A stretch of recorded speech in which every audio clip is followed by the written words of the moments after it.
এটা উপনির্বাচন, সেখানেও প্রাণ নিতে হলো, সেখানেও খুন, বিভৎসতার তো একটা সীমা থাকে। এটা কি হচ্ছে?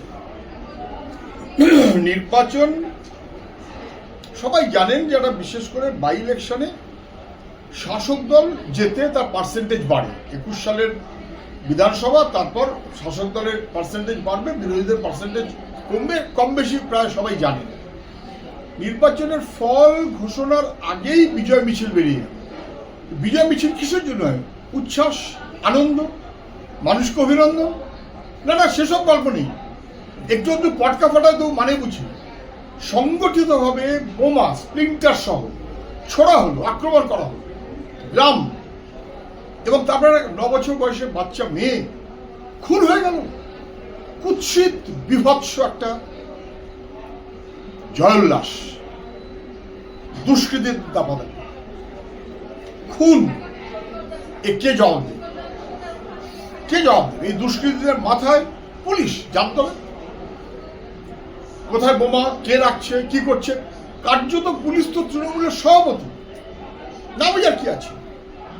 এবং এমনই পুলিশ সভাপতি যে অনুব্রত যা বলবে তাই কিল খেয়ে হজম করতে হবে পুলিশ মন্ত্রী পর্যন্ত চোখ।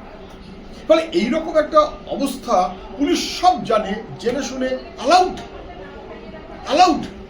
পোস্টপোল ভায়োলেন্স আমরা আগেও দেখেছি। গত 21 সালের নির্বাচন, পোস্টপোল ভায়োলেন্স, এমনকি সিবিআই কোর্টের নির্দেশে, ব্যাস তারপর সিবিআই চুপ করে থাকবে। অভয়াকাণ্ডে যেমন সিবিআই, রাজ্য পুলিশ যা বলেছে ঘাড় নেড়ে দিয়েছে, এখানেও তাই, কিচ্ছু হলো না।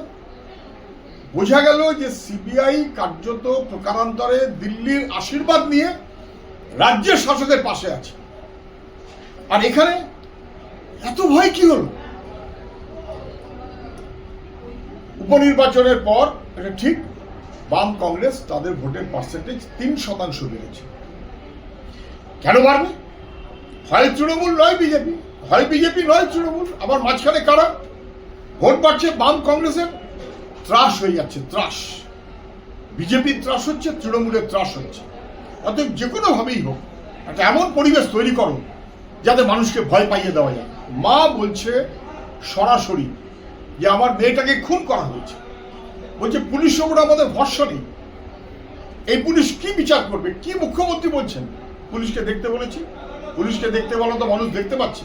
অভয়াকাণ্ডে তো দেখতে পাচ্ছে, পুলিশের উপরে ভরসা করার কোনো মানে নেই। অন্যান্য কাণ্ডে দেখতে পাচ্ছি যে পুলিশ